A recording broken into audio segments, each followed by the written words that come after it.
Tem muita gente cansada de ser CLT, ou seja, de ter a carteira assinada. Ou simplesmente aquelas pessoas que estão desempregadas, aquelas pessoas que fazem renda extras ou até mesmo bico. Para quem acompanha a minha jornada, sabe que eu saí do CLT e hoje eu sou uma empresária. E muitas pessoas também me perguntam qual foi o primeiro passo, qual foi o caminho para eu me tornar essa empresária.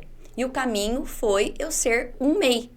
Então, no vídeo de hoje, nós vamos falar para você que é uma personal organizer, que ainda não sabe o momento de se tornar um MEI, para você que de repente está fazendo esses bicos, né? Você faz marmita para renda extra, você é costureira, de repente você é aquela faxineira que tem vários clientes, vários trabalhos, mas não tem a carteira assinada, você também tem possibilidades de ser um MEI. E quais são as vantagens de você ser um MEI? No caso da empregada, por exemplo, no caso dessa faxineira, dessa diarista, se você caso engravide, você tem o direito do auxílio maternidade.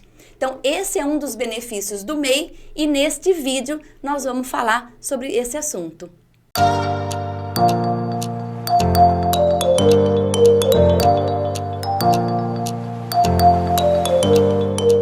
Olá, seja muito bem-vindo ao nosso canal. Hoje nós vamos falar sobre quando e como eu devo abrir um MEI. E para falar sobre esse assunto, aqui nos estúdios, Leandro Crispim, ele que é contador, coach e também tem um Instituto de Contabilidade Consultiva. Então, conosco hoje, Leandro Crispim, falando sobre quando eu devo abrir um MEI e quais são os benefícios de ser um MEI. Então, seja muito bem-vindo ao nosso canal, Leandro Crispim, que já foi apresentado, mas eu gostaria que você falasse um pouquinho dessa sua trajetória, de como você começou no Instituto Ararense, né, de Contabilidade, de Coach, que tem essa diferença também. E hoje o assunto nós vamos falar para as pessoas que estão iniciando ou transitando de carreira, que precisam entender se deve ou não abrir um MEI, se deve ou não, né, alguns protocolos aí que você, como especialista, vai contar aqui no nosso canal. Então seja muito bem-vindo, Leandro. Muito obrigado, Malu. É um prazer estar aqui no canal de vocês. Com o objetivo aí de trazer, de agregar ainda mais valor nesse trabalho incrível que você faz, tá? Sou Leandro Crispim, tenho 35 anos, sou casado com a mulher mais linda do mundo, Vanessa Cruz. Estamos aí no Instituto há mais de 10 anos, onde o propósito nosso justamente é esse aí, Malu, de trazer clareza, trazer direcionamento, trazer tudo aquilo que se faz necessário uma pessoa viver uma jornada de empreendedorismo, ser um empresário, conseguir fazer a transição de carreira, CLT, para empreender ou nem CLT e gostaria de fazer algo. Pois bem, nós ajudamos dentro da nossa contabilidade consultiva a criar protocolos, processos para alcançar uma vitória nessa jornada que não é fácil. Exatamente. E eu vi, né, pelo seu currículo, já também por te conhecer, né, até pela nossa relação de network, que a gente faz parte do grupo, né, enfim, que vocês têm um diferencial, que é algo mais personalizado, que até se assemelha com a nossa profissão de personal organizer. Hoje aqui o nosso canal tem muita profissional da área, mas também nós temos outras pessoas, outras mulheres, na maioria delas, né, nessa transição. Que a pergunta é, não sei nem por onde começar a se organizar para tudo isso, porque às vezes a pessoa entende que ser empresária, ser empreendedora é da noite para o dia, mas tem um processo e é isso que a gente quer saber e quer que você deixe algumas ferramentas também práticas para isso. Show.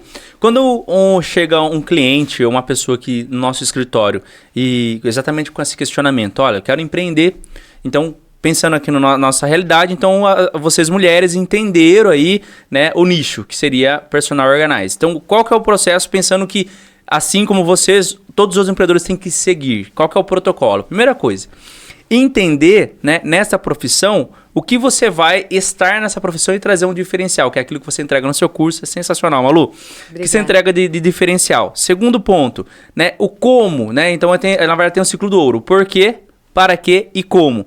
Respondendo essas perguntas, fazer então um plano de negócio. Porque, querendo ou não, quando você se dispõe a empreender, você vai ter que investir tempo, investir equipamento, investir também em profissionalização. Que dá algo novo, você gosta daquilo, mas ainda você não é um profissional naquilo. Então, investir também, né, em se profissionalizar através de um curso, através de treinamentos, para entregar o melhor para o seu futuro público-alvo, que é o seu cliente. Entendendo o seu público-alvo e entender através de todo o processo de plano de negócio, quem é o seu público-alvo? Né? Classe A, B, C, todos. Né? Além disso, qual que vai ser o seu ticket? Ou seja, o valor que você vai cobrar por aquilo que você está fazendo e que te gere um resultado financeiro, a fim de que você consiga se posicionar e ter uma meta, porque é impossível você iniciar empreendendo sem ter uma meta. E a partir daí, um planejamento estratégico. Né? Então a gente respondeu todas essas lacunas, todas essas colocações, e aí cria-se então um planejamento estratégico, que nele vai estar as metas, vai estar os prazos estabelecidos dentro das metas, e o mais importante, com quem você precisa se conectar. Porque quando você começa a empreender, estar no nicho, é importante você conectar com quem. Por exemplo, o Malu que é mestre e já está à frente, a fim de que você possa não copiar, mas espelhar. Segundo ponto, se você está acostumado a estar no ambiente CLT, nada contra, tá bom, galera? Ambiente CLT ou um ambiente mais familiar, é importante você mudar a sua frequência. Você também conviver dentro de uma esfera de um ambiente mais empresarial, a fim de que você consiga saber se posicionar mais na sua oratória, na sua comunicação, na sua vestimenta, na sua forma de apresentar o seu trabalho, saber ouvir, fazer perguntas. Então, todo esse caminho, que é o start, é o início, é o pontapé inicial para você iniciar o empreendedorismo, nós, enquanto escritório de contabilidade consultivo, conseguimos direcionar e trazer protocolos e passos para que você consiga aí sim dar o pontapé inicial. Isso eu estou falando algo teórico e pragmático enquanto empreendedor. E aí entra depois a parte burocrática. Uhum. E no nosso caso, né, que o nicho mais específico do personal organizer, para ele iniciar enquanto empreendedora, enquanto empresária muitas das vezes, porque nós temos dois caminhos dentro do personal organizer. Aquele que vai ser a profissional da organização, a gente fala mais mão na massa, digamos assim, e aquele personal organizer que vai ser, de fato, a empresária, a empreendedora, que na verdade ambas são, só que dentro aí da sua especialidade. O que fazer para esse início? Principalmente para as mulheres POs que vão adentrar a empresas, de repente, que precisa de uma nota fiscal, que precisa ter esse cunho mais empresarial. O que você dá aí como informações? Então, na verdade, eu sempre digo, quando você pensa em empreender, a gente tem que pensar no aspecto fiscal. Vou falar alguns números aqui, mas vou tentar ser menos contabilês possível. Uhum. Tá? A Receita Federal admite que no ano você tenha de rendimento, ou seja, receita, na sua CPF, R$ 30.639,90, para que você seja isento, zero pagamento de imposto na pessoa física. Uhum. Então, quando você começa a ter um labore e tem a perspectiva desse valor ser superior a R$ 30.639,90, então o ideal é que você já comece tendo uma empresa. Tá? Segundo ponto, quando a gente pensa que você vai atender uma empresa ao qual ela vai solicitar de você um cadastro empresarial, ela não vai solicitar um cadastro de pessoa física. Então a gente tem que ter esse aspecto. Quando você entra numa empresa, B2B é de empresa para empresa. Agora, B2C, de empresa para pessoa física, ela muitas vezes não pede nota e tá tudo certo. Uhum. Porque o MEI, por exemplo, não é obrigado a entregar nota para a pessoa física. Ele não tem essa obrigatoriedade. Lógico, se pedir, não vai sonegar. Mas não tem essa obrigatoriedade. Diferentemente da pessoa jurídica. Antes mesmo de você estar na empresa, ela vai pedir um cadastro da pessoa jurídica. Então a gente tem dois aspectos. O Receita Federal, fiscal, e o aspecto mercadológico. Quando a gente pensa no aspecto mercadológico, pense bem, mulheres, quem que tem mais credibilidade? A pessoa que não tem nem o MEI ou a pessoa que tem o MEI com cadastro, já habilitado para emitir nota, na sua carta proposta já tem ali o nome da empresa, o CNPJ da empresa. E o que é o CNPJ? É o CPF da empresa, que chama CNPJ, Cadastro Nacional da Pessoa Jurídica. É o CNPJ. Então, para você ao menos mandar um orçamento, é natural que as pessoas jurídicas, ela peça o cadastro para poder cadastrar como fornecedor ou como aquele que vai ali conduzir alguma palestra, algo do gênero. Então, esse contexto mercadológico se faz necessário. O segundo ponto é entender os benefícios de ser uma pessoa jurídica, ou seja, ser um MEI, que é o primeiro patamar de ser um empresário, de ter uma empresa. Então, qual que é o benefício? Recolhimento INSS. Então, sabemos que todos desejam aposentar. Então, sendo mulher, recolhendo 15 anos de MEI, em 62 anos, você pode solicitar sua aposentadoria. Uhum. Tá? Fora isso, nós sabemos também que existe uma certa periculosidade, né, Malu? Exato. Escada, produto de higiene, que dali ele pode se misturar, ele pode ter um ácido, dar uma alergia, ou uma questão de vidro, né, que você vai estar manuseando ali, ter algum risco. Então, você contribuindo após 12 meses do MEI, você também tem o direito de solicitar, Deus me livre acontecer alguma situação de acidente, solicitar então solicitar ao INSS esse benefício. Outro ponto, mulheres, engravidou. Exato, eu ia falar isso. Engravidou 12 meses recolhido, você pode pedir auxílio maternidade. E tá tudo certo. Então você tem qual o benefício do seu MEI? Primeiro, credibilidade mercadológica, né? De você ter uma empresa propriamente dito e de você fornecer uma nota fiscal, fazer todo esse procedimento. Segundo, os benefícios inerentes a estar recolhendo o MEI, porque o DAS-MEI, que varia de R$ 79 a R$ 82, já está recolhendo INSS, portanto, a aposentadoria aos 62 anos após 15 anos de recolhimento. E também os auxílios, seja ele de afastamento, seja ele de maternidade. Então, para esse início, é importantíssimo ter sim o contador. Leandro, a contabilidade é só para empresa grande? Não. Isso daí é para os empresários contábeis que não querem fazer aí essa jornada junto com os pequenos empresários. Mas o IAC, ele também tem, hoje acho que nosso portfólio deve ter uns 40 MEIs de várias vertentes que a gente acompanha e faz todo esse processo junto. Inclusive já temos exemplos de auxílio maternidade, exemplos de afastamento, exemplos inclusive que tem uma cliente nossa que está fazendo agora acho que 58 anos, daqui 4 anos ela vai poder solicitar também a aposentadoria. Então isso a gente tem que pensar curto, médio e longo prazo. É um pensamento empresarial também. Sim, e aí por conta do plano, né? O plano mesmo de estratégia de negócios, de ações e de tudo mais, né?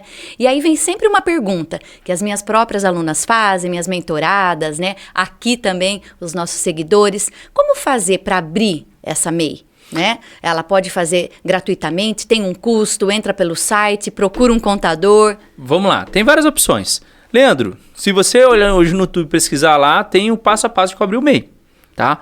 Se você for numa associação comercial, ou no Banco do Povo, ou no núcleo da cidade, se é um núcleo de empreendedorismo, ou um núcleo de gestão empresarial, todas as cidades têm algo do gênero aí, que cada uma tem o seu nome. O próprio Sebrae, você consegue abrir gratuitamente. Mas o segredo em si não é só sobre abrir gratuitamente, é entender como funciona o processo. Porque o ano passado teve o advento do aplicativo da nota fiscal do MEI. Então, você, através da abertura do MEI, você precisa fazer um cadastro nesse aplicativo e nesse aplicativo você consegue emitir a nota de serviço. Então ficou muito simples. Porém, algumas entidades, como eu acabei de partilhar, ela não te dá esse passo a passo. Então quando você procura uma contabilidade, sobretudo consultiva, ela vai sentar com você, no caso nosso, te dar um treinamento. E tem clientes que optam também, Malu, por pagar um ticket mensal pra gente cuidar de emitir o DAS e também fazer as notas quando necessário. Então ela só manda os dados dos clientes deles, a gente vai lá e emite a nota. Tranquilo. Então, aí depende do perfil ou de quanto tempo a pessoa entende que vale a pena ter um escritório de contabilidade assessorando contabilmente e também na maneira consultiva. Então, pode sim, respondendo mais objetivamente, abrir gratuitamente. Ideal, importante, na vida, ter um contador, ter um médico, ter um advogado. Na vida você vai ter que ter esse profissional junto perto de você, que vai cuidar do quê? Da sua saúde financeira, cuidar da realidade jurídica, porque até após a morte tem que ter o advogado fazendo inventário, e o contador para trabalhar toda a questão de imposto de renda, empresário, e sobretudo quando você vira um empresário, você tem que ter um contador, um escritório de contabilidade de confiança para te dar esse norte. Porque já teve casos que, eu vou cuidar sozinho, aí engravidou, quero pedir auxílio maternidade, 6 meses sem recolher o DAS, não consegue solicitar, fica inabilitado. Mas se eu pagar agora? Também não. Então, é uma dúvida, né? Por exemplo, se deixar de pagar por alguns meses e mesmo que depois vai e pague tudo, você perde algum benefício? Perde em partes, porque assim, já temos casos que 70% perde, mas teve casos que 30% parcelado conseguiu entrar. Então, eu sempre falo, não vamos pensar na dúvida, vai na certeza, tá? Então, o fato de você plugar um escritório de contabilidade que vai te mandar a guia, te lembrar, ou até mesmo você ter um treinamento no escritório, onde você vai baixar o aplicativo, ou fazer um débito automático, agora tem a opção de débito automático até no Nubank. Então, você que tem lá, coloca lá débito automático das MEI. Pronto, o dinheiro tá lá, debita, você pagou o MEI sem dor de cabeça. É importante porque chega nesta hora, acaba falhando. Outro ponto também, a emissão da declaração anual do MEI.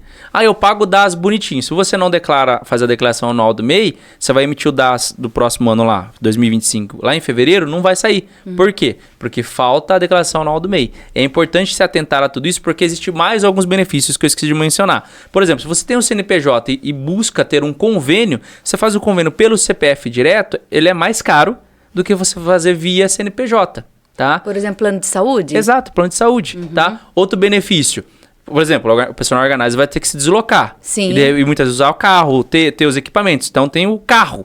Então você também pode, através do MEI, eu tô falando do MEI ativo, que emita nota, bonitinho, porque você não é de querer crédito sem estar com esse ciclo fiscal. E você tem um ciclo fiscal redondo de emitir nota, além que seja 2 mil por mês, 3 mil por mês, você tem a opção também de, nas concessionárias ou até em agências de carros, você comprar o carro via CNPJ.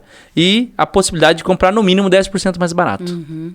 Então, tem benefício desde que também seja bem usado, feito certinho, tudo Exato. dentro da lei. Exato. Então, assim, tem a vantagem de fazer gratuito, mas tem também a vantagem de ter uma pessoa ali te ajudando a fazer tudo isso. E aí entra também, tá ligado à parte financeira da pessoa física e da pessoa jurídica? Tá né? sim, Porque, Malu, uma assim, excelente pergunta. na verdade, o início a gente acaba se atropelando, né? Porque você quer investir muito, você tira da sua conta pessoal, muitas das vezes, para comprar os produtos organizadores, colmeia, se deslocar e tal. E a hora que você vê, você chega no final do mês, isso também já aconteceu com a gente, principalmente no início, que não tínhamos, né, alguém para ajudar, para auxiliar. Você fala, nossa, mas eu fiz dinheiro e eu tô negativa.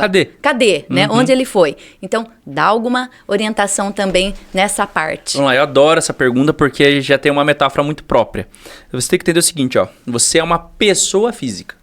A sua empresa é uma pessoa jurídica. Então, tenta enxergar como uma pessoa.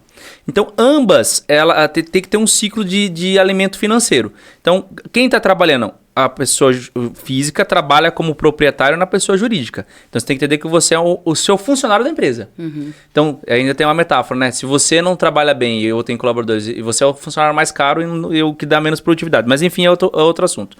Então, você é a pessoa física jurídica. Então, aonde que vai receber? Pela pessoa jurídica. Então, o que é recebido da pessoa jurídica chama faturamento, receita. Recebeu a receita, você vai distribuir essa receita. Como? Pagando as despesas do fornecedor, pagando as despesas administrativas, pagando as despesas da operação, ou seja, combustível, gasolina, pedágio, etc. O residual, sobrou lá R$2.000. Você tem que pagar a pessoa física e a jurídica. Porque se você não tem ali uma reserva da jurídica, você então não vai ter o fluxo de caixa. Não tendo fluxo de caixa, você vai continuar misturando tudo. Então, por que eu estou falando isso? Então, você tem que ter a conta jurídica, tem que ter o cartão da pessoa jurídica e a conta física e o cartão da pessoa física. É óbvio. Leandro, é fácil falar, mas no começo a jurídica não tem crédito. Ok, mas no começo, você tem que ter essa mentalidade que vai chegar um dado momento que a pessoa jurídica ela tem que trabalhar por si só. Ela tem que ter o crédito dela, o cartão de crédito dela, para não misturar com a pessoa física. Porque isso vai ter como consequência o imposto de renda. Então, vai ter como consequência, por exemplo, estou recebendo a pessoa física, depois mandando. Tá errado. Tem que sempre mandar na jurídica, da jurídica mandar para a pessoa física. Por quê? Na jurídica, o MEI é 81 mil ano de receita. Na física, lembra que o limite é 30.639,90? Então, aí você manda para a jurídica, paga a física. E aí sim, nós temos então o chamado prolabore do empresário. É uma outra dificuldade de se entender, né? O prolabore, salário, né?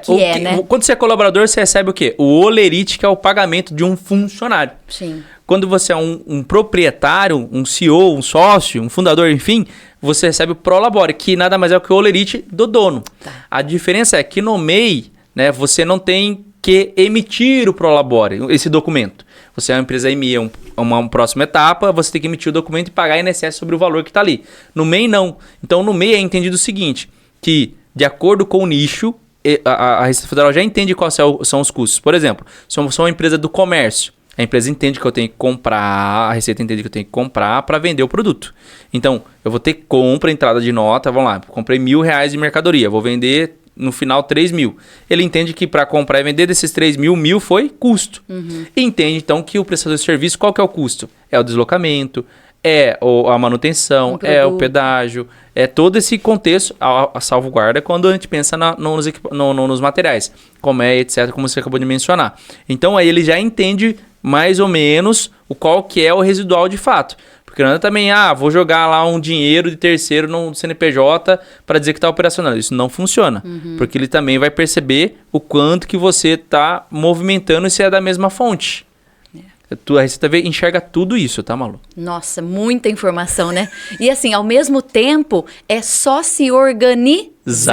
E muitas das vezes também, a gente, eu falo assim, um pouco do ser humano, né? A gente fica procrastinando, depois eu vejo, depois eu faço, não é? Amanhã eu vejo, ou então, eu vou fazer sozinho e não busca ajuda, não busca auxílio. E começa, entre aspas, errado. E depois, para acertar isso, é mais trabalhoso. Muito. Né? Então, a gente sempre comenta, vamos começar? Vamos fazer bem feitinho. Pode ser que dê esse trabalho no começo, no início, que é natural, né? De todas as profissões, mas depois também vai caminhando e só vai ajustando um pontinho para cá, um pontinho para lá. Então, assim, nós ficaríamos aqui por horas falando. Facilmente. Né? Facilmente, mas eu vou deixar aqui, né? Para você também deixar nos comentários perguntas, dúvidas, que a gente depois, no decorrer da semana, dos dias, a gente vai te respondendo. Também vou deixar aqui os seus contatos, né? Quem quiser trocar uma ideia mais específica aí com o Leandro, enfim, porque tem muito assunto para a gente falar sobre essa parte, independente se você será ou não uma profissional da organização, vale muito a pena todas essas dicas, essas informações para crescimento mesmo, né? Perfeito. E deixa aí uma última dica, uma última orientação para que a gente possa iniciar esse processo de organização dentro da nossa própria empresa, né?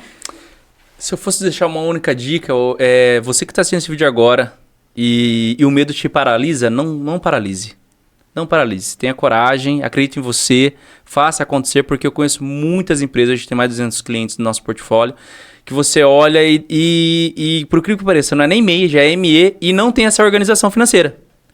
Mas tem sucesso. Sabe por quê? Porque faz com amor, com coragem, com fé e entrega o melhor. Então, se você vai começar a empreender, comece com esses pilares. Com certeza, o resultado, ou seja, a vitória, o sucesso, será consequência. Então, muito obrigada pela sua presença e a gente se vê no próximo vídeo. Até mais!